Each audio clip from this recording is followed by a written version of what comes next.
প্রায় 2 বছর পর বাংলাদেশিদের জন্য আবারও চালু হয়েছে ভারতের ট্যুরিস্ট ভিসা।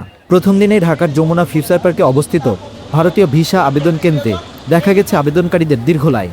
ভিসা সেবা পুনরায় চালু হওয়াতে স্বস্তি ও উচ্ছ্বাস প্রকাশ করছে অনেকেই। দিনেশ টিভি দেশে বলে গেছে একই বাংলা, একই কথা, একই ভাষা, এখানে কোনো ডিফারেন্স নেই। আমরা বাইরের দেশে দেখলে অনেক টাকার দরকার চিকিৎসা, ট্যুরিস্ট ভিসার মধ্য দিয়ে আমরা চিকিৎসায় যেতে পারি।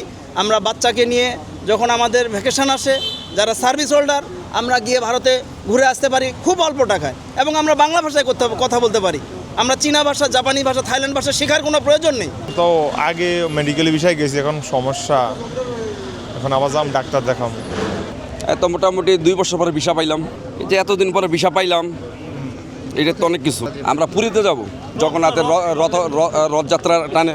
আমাদের ফ্রেন্ড সার্কেল আছে, ঘুরতে যাব না, আমরা মূলত ভিজিট করার জন্য যাচ্ছি না। এটা তো আমার একটা আনন্দের বিষয়, কারণ হচ্ছে যেহেতু আমরা দিল্লি এখন থেকে আমাদের ভালো একটা সম্পর্ক হয়েছে, ভিসা দিতেছে। আমার ঢাকাতেই বাসা। জি। তো এখান থেকে ইন্ডিয়া যাচ্ছেন কোনো কারণে বা?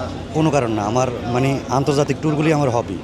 আর আমি ইন্ডিয়াকে এই জন্যই চুজ করি যে ইন্ডিয়া যদি পুরো রাজ্যটাকে আমি ঘুরতে পারি, পুরো দেশটাকে ঘুরতে পারি, তাহলে পৃথিবীর 3 ভাগের 1 ভাগ ঘোরা হয়ে গেল। কারণ যেখানে আপনার ওই সমুদ্র আছে, তারপর মরুভূমি আছে, 12 মাস বরফ আছে, ওই দেশটাকে যদি আমি জানতে পারি, তা আমার সারা বিশ্ব ঘোরা দরকার নেই। আমার পাশের দেশটাই আমি ঘুরি, আমার প্রতিবেশী দেশটাই ঘুরি আমি। ইন্ডিয়া যাচ্ছি। কেন যাচ্ছ? ঘুরতে যাচ্ছি, পাপ্পার সাথে ঘুরবো, আম্মুর সাথে ঘুরবো। ডাক্তাররাও এখান থেকে রেফার করে অনেক সময়।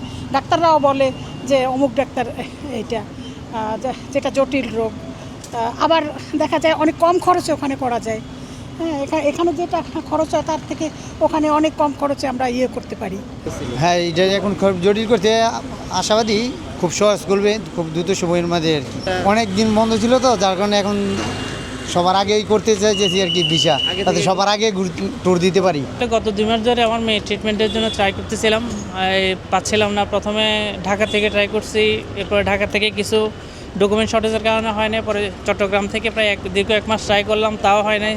সেকেন্ড টাইম ঢাকা থেকে ট্রাই করার পরে ষষ্ঠ দিনে গিয়ে আমরা ভিসাটা পাইছি আর কি। ভালো লাগতেছে আলহামদুলিল্লাহ যে অবশেষে ভিসাটা পাইছি। আমার মেয়ের ট্রিটমেন্টটা যদি তাড়াতাড়ি শুরু করতে পারি। তো ভিসাটা পেয়ে আসলে এলাকার কাছে অনেক শুক্রিয়া যে আমরা যেতে পারতেছি অবশেষে। ট্যুরিস্ট ভিসাটা চালু হওয়ার কারণে ভিসা স্লট পাওয়াটা সহজ হয়ে গেছে আর কি। যেমন আমরা আরও 1 মাস আগে একবার আসছিলাম, তখন আমাদের একটা ডকুমেন্টের শর্টেজের জন্য আমাদের হয় নাই।